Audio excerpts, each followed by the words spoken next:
Boa noite, igreja.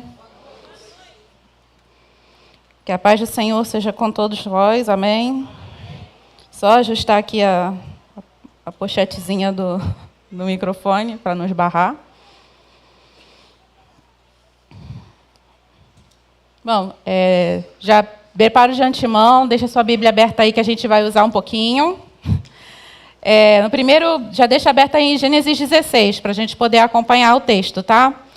Mas antes eu gostaria de falar algumas coisas e também tratar da introdução do nosso tema de hoje, do culto, né? Por que desse culto ser temático? E, enfim, fui convidada, né, pela Renata, uma querida, que é líder, né, do Coneb, é pastora do Coneb, amém? Amém? Houve concordância, Renata? Não adianta. Para falar desse dia, do Dia da Mulher Negra, Latino-Americana e Caribenha. Né? Agradeço a você, ao Léo também pelo Coneb, como um todo pelo convite, por sempre estarem se lembrando da gente. Agradeço também a Betânia por esse espaço. Né? E é muito importante que a gente possa ter esse espaço. É uma bênção, é uma dádiva do Senhor para a gente poder compartilhar esse dia, para poder falar da importância dele, que ainda é desconhecida para muitas pessoas. Né? Porque, por mais que a gente já esteja acostumado aqui, que a nossa igreja tem um coletivo, tem ações, tenha esse espaço para poder falar, em muitos outros lugares isso sequer é cogitado. Né? Ainda se pergunta, muitas pessoas, né, o motivo de trazer esse dia para discussões na escola, para discussões na sociedade, quanto mais dentro da igreja. Né? Para ser falado no culto, ou mais ainda, para se transformar em um tema de um culto. Né? E muitas das vezes também essa questão da visibilidade da mulher negra, latino-americana e caribenha e das suas experiências particulares é tido como algo negativo de ser memorizado, algo negativo de ser falado. Né? Frases, por exemplo, como: eu não vejo cor, eu só vejo seres humanos. Ou então, eu não vejo negros, eu não vejo brancos, eu vejo a todos como iguais. Então, isso não tem que existir, não tem porquê. Olha, eu sei que isso é dito, e é dito muitas das vezes de uma forma positiva, porque muitos acreditam que isso daqui é uma forma de contribuir, né, para a superação do racismo. Né, para contribuir para uma igualdade, para contribuir com uma proposta nova, uma atitude nova, mas, infelizmente, não é dessa forma. Né? Eu lamento até informar que, se a pessoa ela não vê cor, ela também é muito provável que ela também não esteja vendo a luta específica do que é ser negro nesse país, do que é ser negro na América Latina, do que é ser negro em determinados espaços. Então, se a gente não vê a cor, a gente também pode não ver esse tipo de situação. E, principalmente em nós, enquanto Brasil. Né? Olha a nossa história, 400 anos de escravidão. As nossas desigualdades foram construídas por causa desse flagelo, por causa desse tipo de dominação, por causa desse tipo de criação de país, desse tipo de projeto, desse tipo de estrutura que foi formada aqui, que durou por séculos. Né? Então, quando a gente, aqui no Brasil especificamente, quando a gente fala de desigualdade social e desigualdade racial, é a mesma coisa. Não tem como dissociar uma coisa da outra. Não tem como dissociar os problemas, porque a nossa sociedade foi estratificada assim. E outra situação também, que ajuda para contribuir para a importância desse tema. Né? Pessoas negras que receberam alforria aqui no Brasil não receberam incentivo do Estado, como alguns imigrantes que vieram da Europa para poder se estabelecer aqui. Né? Italianos, japoneses no século XIX, por exemplo, eles receberam passagens, eles receberam hospedaria, eles receberam salários para trabalharem nas fazendas, quando foi apresentada a questão da escravidão, quando isso foi abolido, né, no país, lá em 1888. Mas, para as pessoas negras, elas foram libertas, não receberam esse tipo de salário, não receberam esse tipo de apoio, não receberam esse tipo de incentivo e foram jogadas para a miséria. Qual foi a solução do Estado? Lei da vadiagem. Que a lei da vadiagem foi uma lei muito usada, muito ativa para fazer o encarceramento dessas pessoas que tinham saído da fazenda e não tinham onde morar, não tinham o que comer, não tinham o que fazer.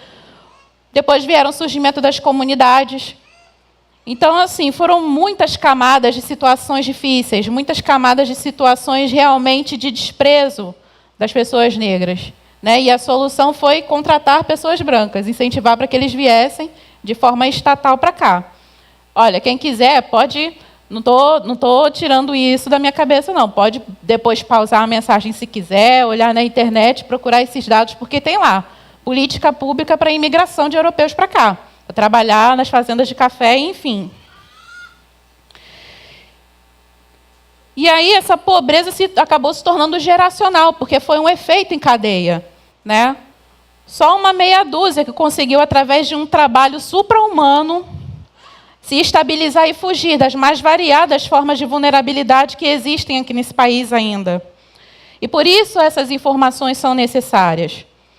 Antes da gente refletir sobre o texto bíblico, né, eu quero também apresentar uns dados para os irmãos, compartilhar acerca dessa realidade que tem sido vista e tem sido cada vez mais denunciada, não só aqui, como também fora daqui. E ainda falando de Brasil, porque é o nosso chão, é a nossa terra, a nossa realidade, a situação da mulher negra é a seguinte. Eu não sou uma pessoa de falar assim, estudos dizem, estudos apontam, não. Eu trago o nome dos bois aqui. Eu acho isso importante. Por exemplo, a Oxfam, que é uma organização que tem sede no Quênia e trabalha muito para poder compreender as cidades, para poder levar ações, para poder diminuir as desigualdades no mundo, principalmente na questão da fome. Ela fez um relatório que diz o seguinte: entre 2020 e o presente do relatório, que foi 2024, 4 dos 5 bilionários brasileiros aumentaram as suas riquezas, enquanto mais de 129 milhões de brasileiros ficaram mais pobres. Ou seja, a pandemia acabou acentuando ainda mais essa questão das desigualdades, né? E não foi assim ruim para todo mundo, não. Foi muito bom para uma meia dúzia. Real, meia dúzia. Agora, para milhões e milhões de pessoas, a situação ficou muito complicada. Muita gente perdeu o emprego, muitos comércios foram fechados, muitas coisas que foram conquistadas pelo avô, por familiares, aquela luta para poder manter o negócio dentro da família acabou por conta dessas desigualdades acentuadas na pandemia. O Conselho Nacional de Segurança Alimentar e Nutricional mostra que 21 milhões de pessoas ainda enfrentam fome no Brasil, e a maioria dessas pessoas são mulheres negras. Pesquisa de orçamentos familiares do IBGE, 2017 e 2018. 51% dos lares chefiados por mulheres negras está em alguma situação de insegurança alimentar. O que isso significa?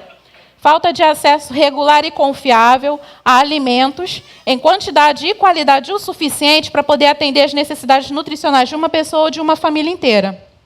Ou seja, 51% desses lares estão em uma situação de insegurança. Não conseguem manter uma alimentação saudável, não conseguem manter um padrão de vida, precisa consumir ultraprocessado porque é mais volumoso, às vezes é mais barato, né? Não consegue alimentar todo mundo, às vezes também deixa de fazer uma refeição para poder garantir a próxima, de verdade. 27% dos lares brasileiros são mantidos por mulheres negras sozinhas. 70% são de baixa renda. E 60% dessas mulheres têm um rendimento de até um salário mínimo, segundo o relatório anual socioeconômico da mulher de 2025.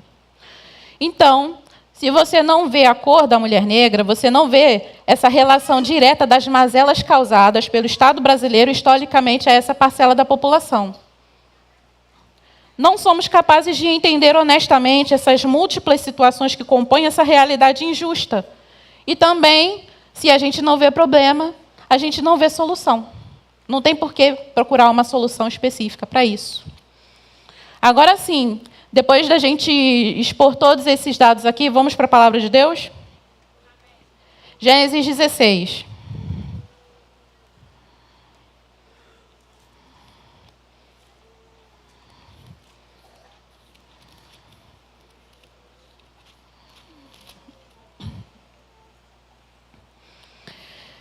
teve uma mulher que também, assim como as mulheres negras, muitas mulheres negras aqui desse país, que não foi vista em muitas das situações de violência que ela viveu.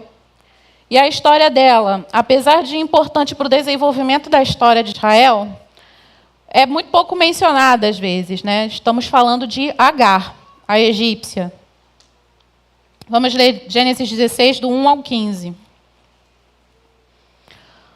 Ora, Sarai, mulher de Abrão, não lhe dera nenhum filho. Como tinha uma serva egípcia, chamada Agar, disse a Abrão: já que o Senhor me impediu de ter filhos, possua a minha serva. Talvez eu possa formar família por meio dela. Abrão entendeu a proposta de Sarai. E quando isso aconteceu, já fazia 10 anos que Abrão, seu marido, vivia em Canaã. Foi nessa ocasião que Sarai, sua mulher, lhe entregou sua serva egípcia, Agar. Ele possuiu Agar e ela engravidou. Quando se viu grávida, começou a olhar com desprezo para sua senhora. Então Sarai disse a Abrão: caia sobre você a afronta que venho sofrendo. Coloquei minha serva em seus braços e agora que ela sabe que engravidou, despreza-me. Que o Senhor seja o juiz entre mim e você. E respondeu Abrão a Sarai: sua serva está em suas mãos, faça com ela o que achar melhor. Então Sarai tanto maltratou Agar que esta acabou fugindo. O anjo do Senhor encontrou Agar perto de uma fonte no deserto, no caminho de Sur, e perguntou-lhe: Agar, serva de Sarai, de onde você vem? Para onde vai? E respondeu ela: estou fugindo de Sarai, a minha senhora. Disse-lhe então o anjo do Senhor: volte à sua senhora e sujeite-se a ela. Disse mais o anjo: eu multiplicarei tanto os seus descendentes que ninguém poderá contar. Disse ainda o anjo do Senhor: você está grávida e terá um filho e lhe dará o nome de Ismael, porque o Senhor a ouviu em seu sofrimento. Ele será como um jumento selvagem, sua mão será contra todos e a mão de todos contra ele, e ele viverá em hostilidade contra todos os seus irmãos. Este foi o nome que ela deu ao Senhor que lhe havia falado: tu és o Deus que me vê. Pois dissera: teria eu visto aquele que me vê? Por isso o poço que fica entre Cádiz e Bered foi chamado de Ber-lai-roi. Agar teve um filho de Abrão, e este lhe deu o nome de Ismael. Abrão estava com 86 anos de idade quando Agar lhe deu Ismael. Uma das coisas primeiras que quando eu olho para esse dia e quando eu olho para esse texto, percebo é que Agar ela não foi vista também em sua humanidade. Assim como Agar, muitas mulheres pobres não são vistas também na sua humanidade. Muitas são retiradas de suas casas com a desculpa de que uma família mais abastada vai levá-la para estudar em uma outra cidade, estudar numa cidade grande para melhorar de vida. E aí ela vai fazer serviço doméstico de forma gratuita e ininterrupta para essa família. E muitas passam a vida dessa forma para não morrerem de fome. Se estudos não acontecem, são transformadas em servas, sem direito de trabalho e sem direito a descanso. Quando nós olhamos a Agar, é muito comum que a gente coloque a culpa na sociedade da época. Dizer que era assim que o mundo funcionava e estava tudo bem. Então, a gente vai colocar, enquanto ser humano, enquanto a gente olha algumas situações que acontecem com as mulheres negras, a gente vai colocar a culpa das desigualdades na nossa época e nos conformarmos com isso? Dizer que é assim mesmo que o mundo funciona e é essa que vai ser a solução? Romanos 12:2 diz o seguinte: não se amoldem ao padrão deste mundo, mas transformem-se pela renovação da sua mente, para que sejam capazes de experimentar e comprovar a boa, agradável e perfeita vontade de Deus.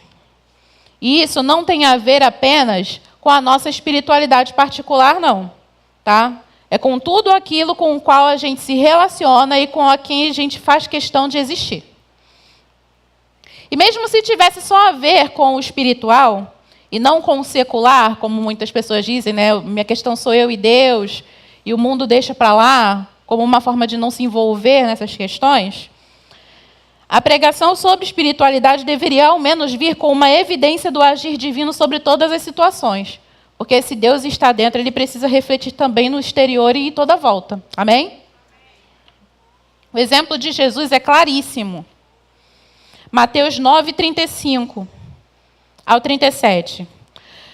Jesus percorreu todas as cidades e todos os povoados, ensinando nas sinagogas, pregando o evangelho do reino e curando todas as enfermidades e doenças. E ao ver as multidões, ele teve compaixão delas, porque estavam aflitas e desamparadas, como ovelhas sem um pastor. Então ele disse aos seus discípulos: a colheita é grande, mas os trabalhadores são poucos. Peçam, portanto, ao Senhor da colheita que envie trabalhadores para a sua colheita. Infelizmente, irmãos, os dados desiguais eles mostram que não é o que tem acontecido a nível de Brasil. Muitos ainda preferem fechar os olhos para essas situações. Mas, se nós trazemos para nós a responsabilidade de sermos sinalizadores de um reino de justiça, de paz e de alegria no Espírito Santo, nós precisamos manter os nossos olhos abertos e enxergar essas pessoas que sofrem. Amém? E outra coisa que eu percebo nesse texto, e que infelizmente se assemelha muito com a situação das mulheres, é que Agar ela não foi vista também em sua segurança. Gênesis 16, capítulo 4, versículo 4 ao 6. Ele deitou-se com Agar e esta engravidou. E quando se viu grávida, começou a olhar com desprezo para sua senhora. Então Sarai disse a Abrão: a culpa do meu sofrimento é sua. Eu coloquei a minha serva nos seus braços e agora que se vê grávida, me olha com desprezo. Que o Senhor julgue entre mim e você. E Abraão respondeu: veja, a sua serva está nas suas mãos. Faça com ela o que for bom aos seus olhos. E Sarai oprimiu tanto Agar que esta fugiu da sua senhora. Outras versões dizem maltratar também.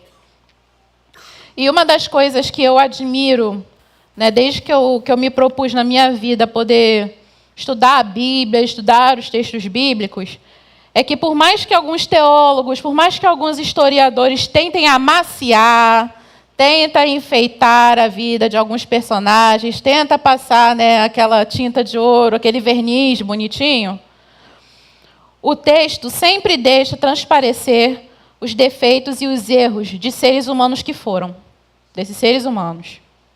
O texto bíblico não se trata de uma bibliografia tendenciosa que só mostra os ganhos e esconde o erro. Ela mostra o ser humano na sua humanidade, mostra o ser humano passível de erro, mostra o ser humano que mesmo que fale com Deus, ele vai lá e fala: é sua serva, faça com ela o que quiser, o problema não é meu, o problema é seu agora.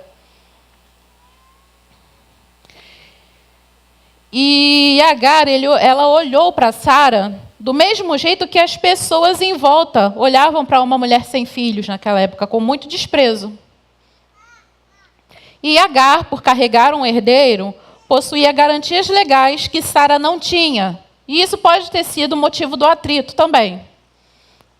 Mesmo Sara não gerando, mesmo ela desfrutando dos direitos de ser a esposa de um líder de um clã, como Abraão, que tinha muitos servos, muitos escravos,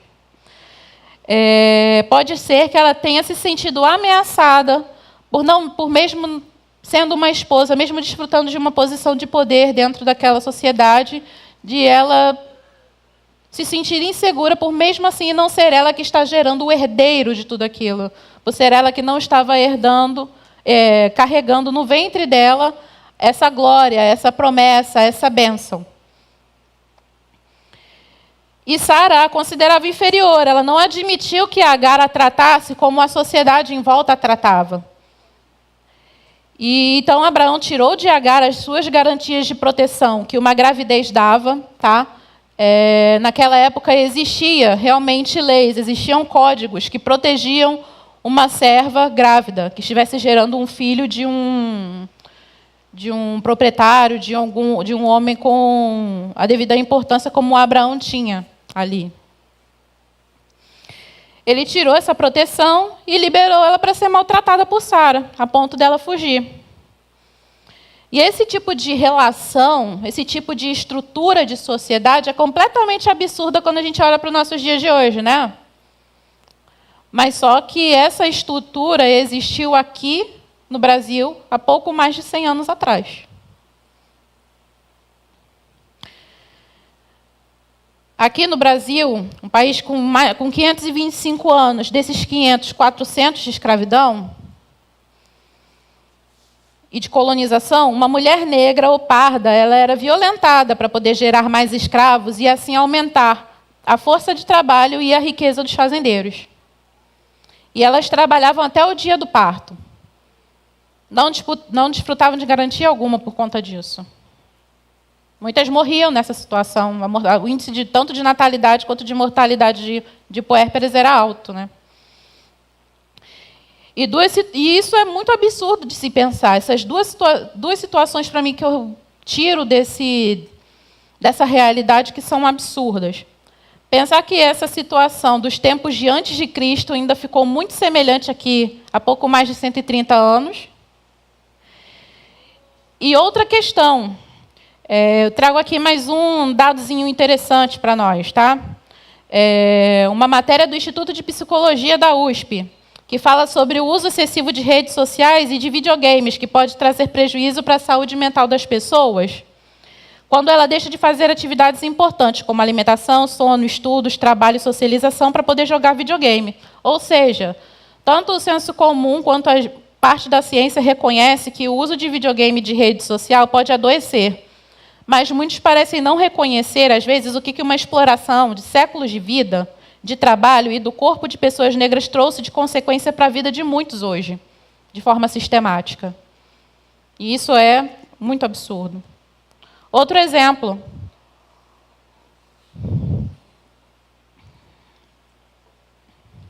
Eu trouxe aqui uma informação de um artigo que uma revista de psicotraumatologia da Europa falou sobre a guerra de Gaza.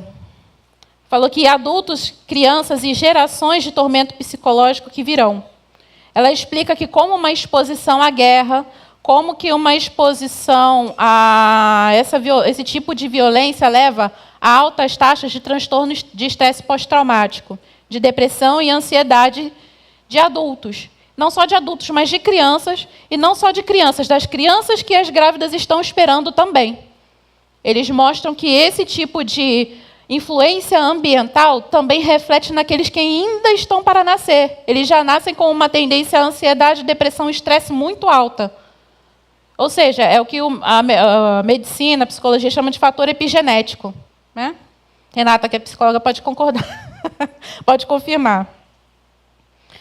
Ou seja, se fala de uma transmissão intergeracional de trauma, alertando que mesmo as gerações futuras vão ser afetadas. Agora, imagina, uma guerra que não tem nem 100 anos ainda, né? Porque começou há alguns meses da forma que começou. E agora imagine séculos. Séculos exposto a captura, trabalho forçado, violência sexual, espancamento, tortura, fome, privação de sono, péssimas condições de higiene. Tudo isso também pode gerar traumas que levam por gerações, além de pobreza. Afetam a pobreza, tem a questão material e a questão emocional também, que é muito afetada. E diante disso, muitos até podem se perguntar: mas o que eu tenho a ver com aquilo que foi feito há séculos atrás? Com aquilo que o Estado fez ou que o Estado faz? Se nós estamos em um mundo, ou temos uma ideia individualista de mundo, é uma questão válida até. Mas, se você não se conforma com o mundo, se você acredita ser o portador da melhor notícia que esse mundo já recebeu, a sua resposta tem que ser: eu tenho tudo a ver. Nós devemos assumir os valores do reino. E uma das formas da gente assumir esses valores, para nós vermos as necessidades gerais e específicas dos sofrimentos humanos aqui na Terra, é através também do testemunho. E aí eu gostaria de falar um pouco com os irmãos sobre essa questão do testemunho, porque testemunho é aquele que vê.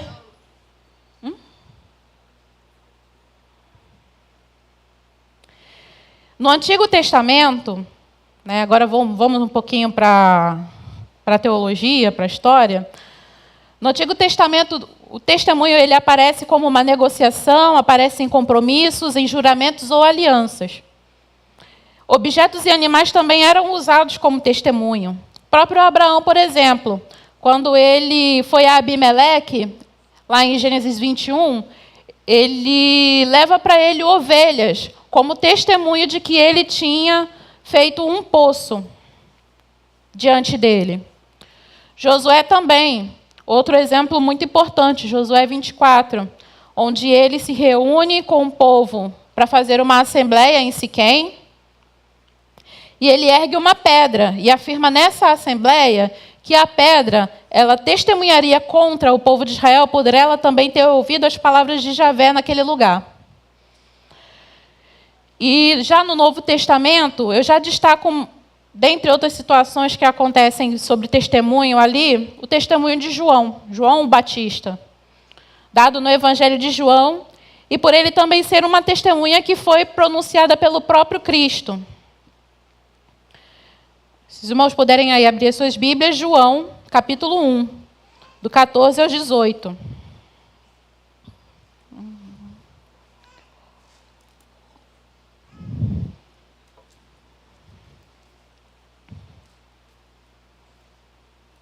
João 1, do 14 ao 18. Aquele que é a palavra tornou-se carne e viveu entre nós. Vimos a sua glória, glória como do unigênito, vindo do Pai, cheio de graça e de verdade. João dá testemunho dele e exclama: Este é aquele de quem eu falei. Aquele que vem depois de mim é superior a mim, porque já existia antes de mim. Todos recebemos da sua plenitude, graça sobre graça. Pois a lei foi dada por intermédio de Moisés, e a graça e a verdade vieram por intermédio de Jesus Cristo. Ninguém jamais viu Deus, mas o Deus unigênito, que está junto do Pai, o tornou conhecido. Testemunha no grego significa mártir. É a palavra, quando falam e ser-me-eis testemunhas, e ser-me-eis mártires. Mas a ideia de mártir, como alguém que morre em nome da fé cristã, só apareceu a partir do 2º século. Antes aqui, ser mártir, ser testemunha, significava ser uma pessoa que era comprometida e engajada com a verdade e com a fé em vida. Tá? E a partir da revelação que teve, a partir daquele seu momento, daquilo que ele pôde receber de Deus, anunciar a existência dele. E o anúncio do Batista ele fez com que os próprios discípulos se encontrassem com a verdade de Jesus Cristo. Os dele, né? Foram os primeiros discípulos de Jesus, os do Batista. Batista testemunhou para eles e eles foram até Jesus.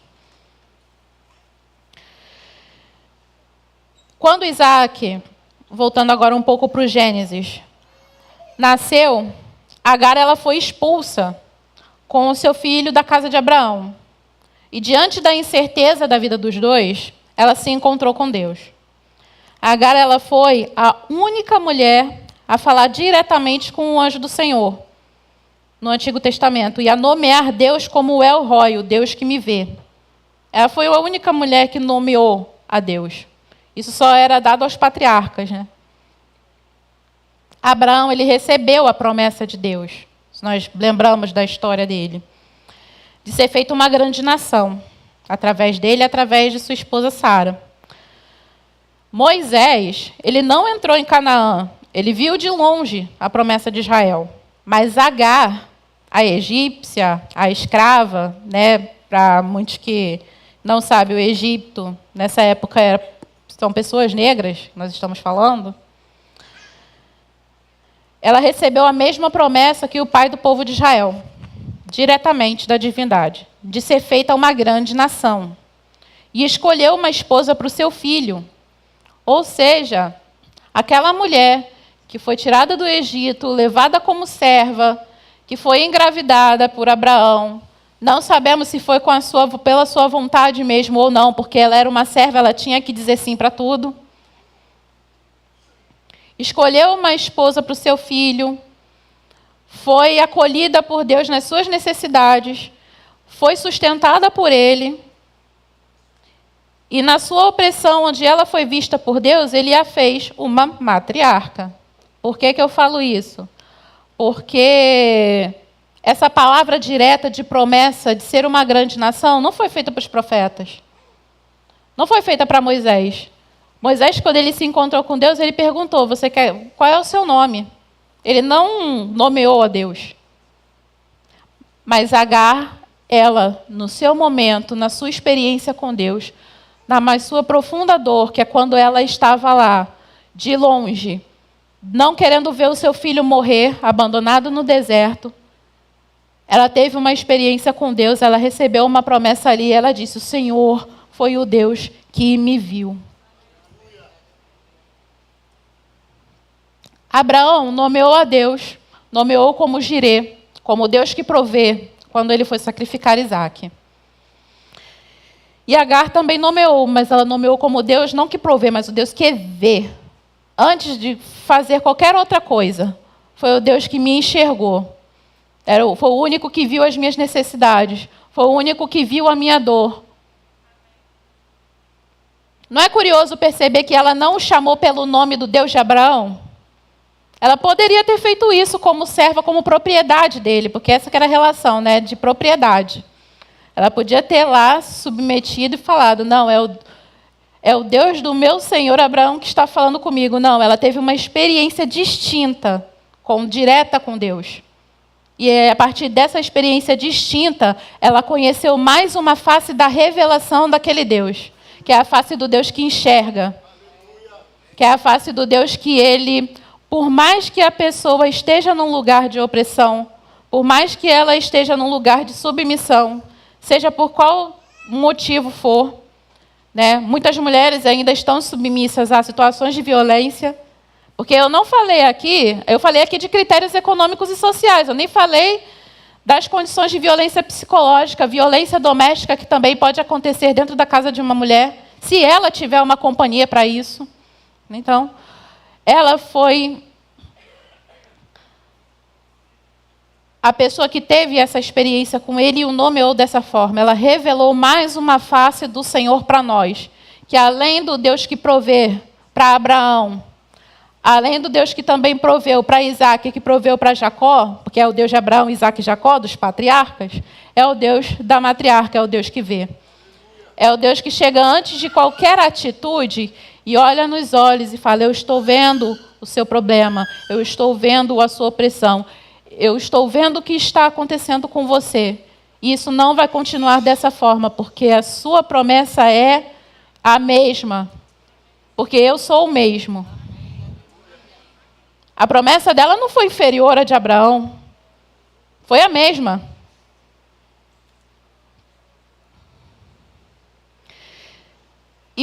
Olha quantas vezes assim a gente falou sobre ver, sobre Sara ter visto, sobre Abraão ver a situação e falar, faça o que quiser.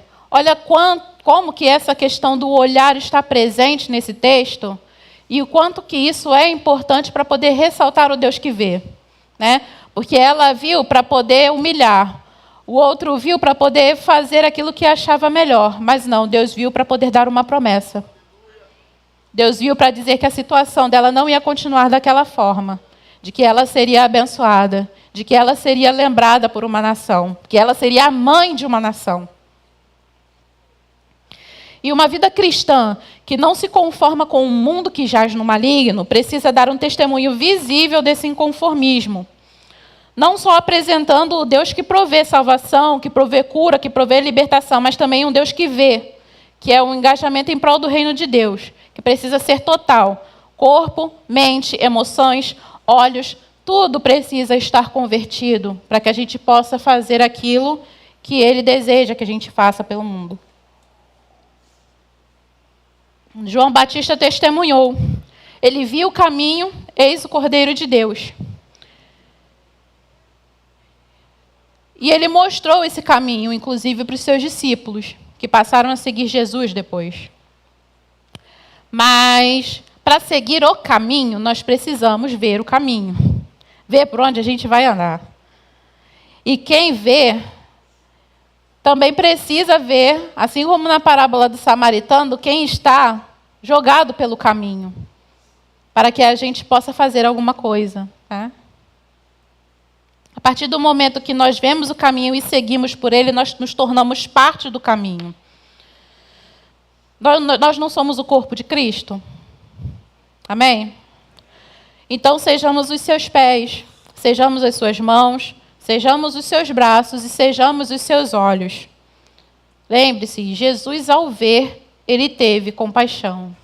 Esse movimento de chegar aqui dentro para poder reverberar nas nossas atitudes fora precisa acontecer. Não é um simples fazer vazio. É um fazer com sentido. É um fazer de um ver que foi prometido a ela e que pode também estar prometido a muitas outras mulheres que não são vistas. E não são mulheres agora, falando num geral. Há muitas pessoas que não são vistas também.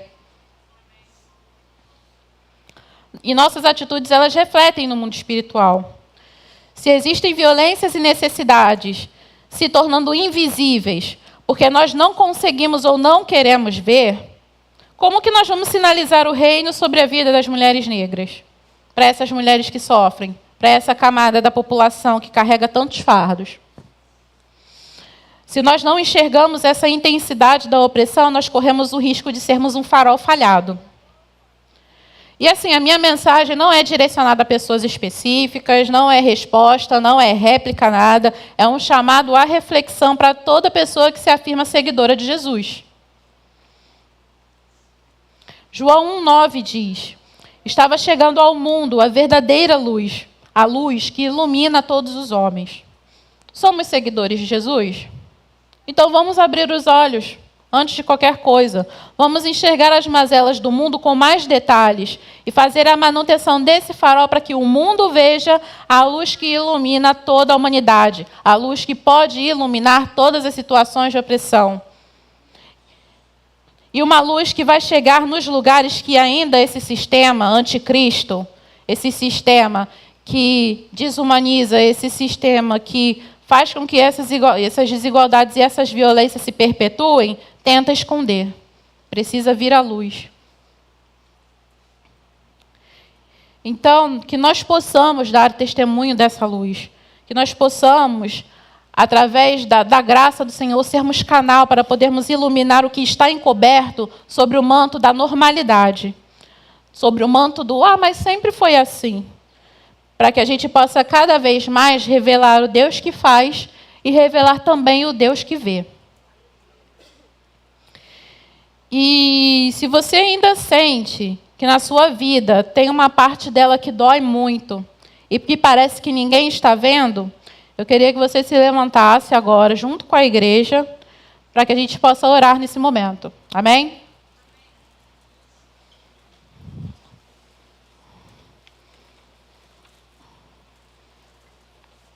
Quando eu revisava a minha mensagem, né, eu lembrei do Amorim hoje de manhã, ele falando, o Romão fala sempre que eu tenho uma colinha, né? Eu tenho um colão, gente, eu não consigo não escrever.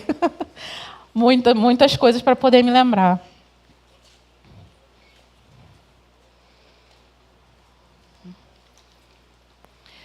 E esse é o ponto de reflexão, além dos dados, né, não são só dados, que eu gostaria de trazer nessa noite.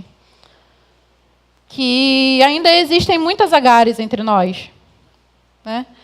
Existem muitas dessas mulheres passando por essas situações. Existem homens também nessa situação, tá?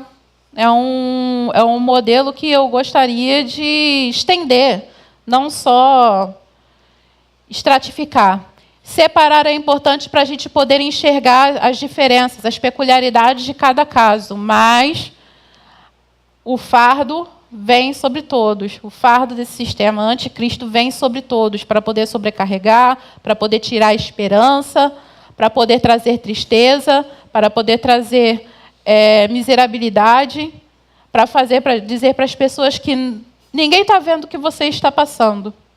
Né? Mas eu gostaria de dizer para você que Deus está vendo. O Senhor que vê, Ele está aqui nessa noite. O Senhor que vê, Ele está na sua casa. O Senhor que vê está por todos os lugares onde você passa. E não no sentido de, olha, eu vou ver o que você está fazendo aí, eu vou... Ó. Não, é no sentido de estar enxergando realmente o que está acontecendo com você e Ele quer dar uma promessa para você. Ele quer dar uma promessa de geração de vida. Assim como foi a promessa para Agar. A promessa dela foi ela ser a mãe de uma grande nação. Ela recebeu isso, né? A própria Bíblia coloca a genealogia dela e do filho dela, e do como isso aconteceu. Mas de você ele pode gerar outras perspectivas, ele pode gerar uma esperança que talvez tenha sucumbido já, porque o ritmo da vida faz com que a gente muitas das vezes esqueça de ter esperança sobre certas situações, de termos uma visão um pouco mais abrangente do todo e pedir para que o Senhor veja esse todo e nos auxilie, entre em nosso favor. Né? E falo isso por experiência própria também, não é porque eu simplesmente estou pregando aqui que eu estou falando coisas aleatórias, não. Eu estou falando de coisas que eu sei que eu já experienciei também na minha pele. Muitas dessas situações, muitas dessas inseguranças. Então, gostaria muito de poder orar com os irmãos e as irmãs nessa noite, para que Deus abra os nossos olhos. Para que Ele abra também os nossos olhos, para que a gente enxergue a provisão chegando. Amém? Senhor Deus e Pai, ó Divino, estamos aqui na Tua presença para louvar e agradecer o Teu nome, para Te agradecer, meu Deus, de o quão rico pode ser a lembrança desse dia. Te agradecer, Senhor, por mostrar, Pai, nessas histórias, esses erros, esses acertos, o quanto que o Senhor não apenas prover, mas o quanto que o Senhor está atento ao nosso sofrimento. Quanto que o Senhor está atento ao sofrimento de muitas mulheres nesse país também. Que nós, Senhor, possamos ser restaurados, possamos ser curados, que o Senhor possa atender às nossas reais necessidades, para que a gente possa também ser um farol, para que nós possamos, Pai, direcionar a Tua luz sobre aquilo que está encoberto, sobre aquilo que está sendo situação de opressão, que está invisível. Que isso possa vir à tona, Senhor, para que o Teu mover e para que haja transformação, para que haja conversão do coração, para que haja conversão dos olhos, conversão dos pés, das mãos, conversão de todo ser, para aquilo que o Senhor deseja, Pai, que é restaurar esses relacionamentos, restaurar essas coisas, restaurar aquilo que foi sistematicamente tirado de nós também, Senhor. Enquanto sociedade. Nós acreditamos, Pai, no Teu poder, na Tua graça, na Tua misericórdia, Pai. E que nós possamos ser pessoas que enxergam com os Seus olhos, Senhor. Muito obrigado por o Senhor estar conosco. Muito obrigado por o Senhor não nos desamparar e o Senhor mostrar que, e mesmo em todas as situações, o Senhor pode nos ver e que o Senhor vê. É o que eu te peço, te agradeço nessa noite, no nome santo de Jesus. Amém. Deus os abençoe.